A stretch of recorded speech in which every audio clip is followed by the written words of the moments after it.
This is the 1998 Holmes HASF-1701. I filmed this particular fan back at the end of 2016, but I figured I'd do a little revisit. As I brought up, this was a childhood fan. The original fan was originally bought for my aunt's bedroom when she was living with my grandmother. However, it eventually got taken to my grandfather's studio. Though in recent years I haven't seen it. I don't know if it got thrown out or if it's just in storage. I don't know.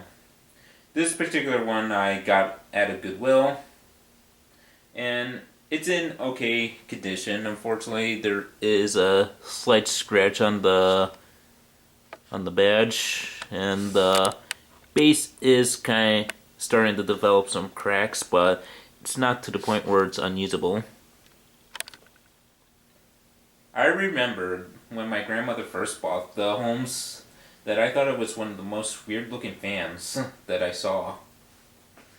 The reason I say that is because, at least for the 90s, it had a lot of quirks that no other company really did. One of the most peculiar things about this model, along with a few other Holmes models from this era, is how it has a rather large hub, at least for a 16-inch fan. Normally, hubs like this are for the 18 and 20-inch oscillators. Another weird thing about Holmes fans from this time frame is how short the motors were compared to the motors of fans from other companies like Windmere, Lasco, Duracraft. I really don't understand why they made it so short.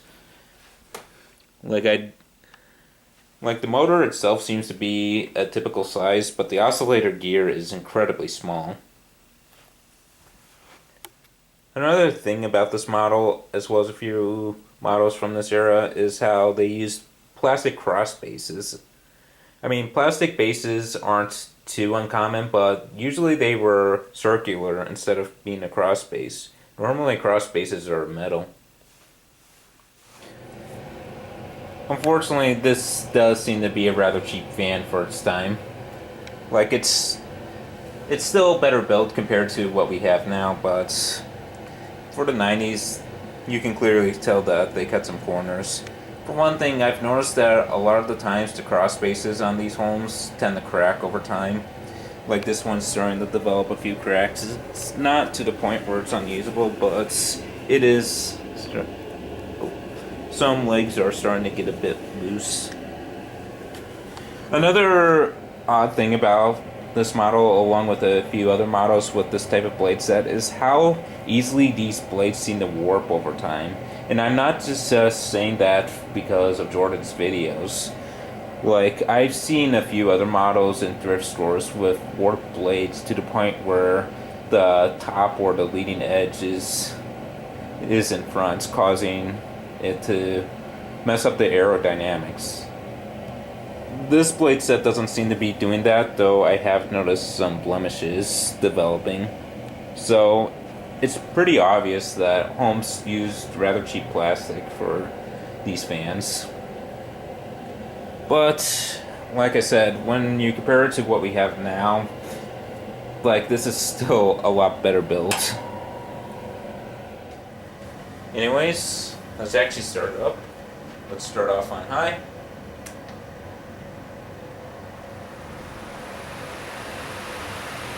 It blows an okay breeze. Nothing amazing, but it still does a decent job.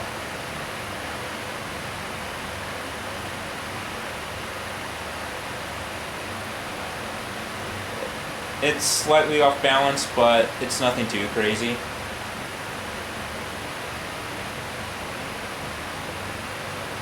Medium.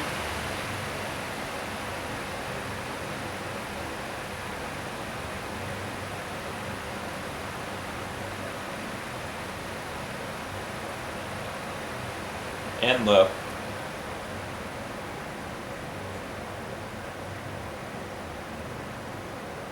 It's not super quiet, but it's not super loud either. Like, it's at least quiet enough where you can have a conversation, and as you can tell, it's being drowned out by the heat.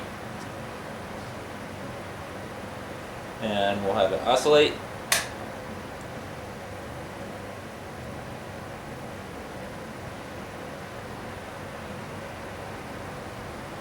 Yeah, as I said, due to the small oscillator, it doesn't go too far. Yeah, another weird thing about this model is how it doesn't really tilt up very high.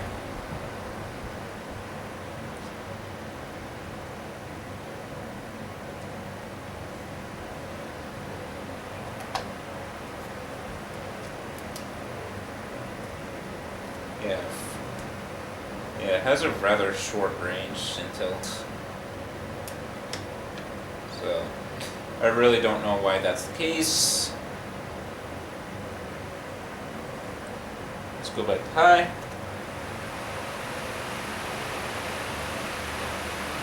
And off.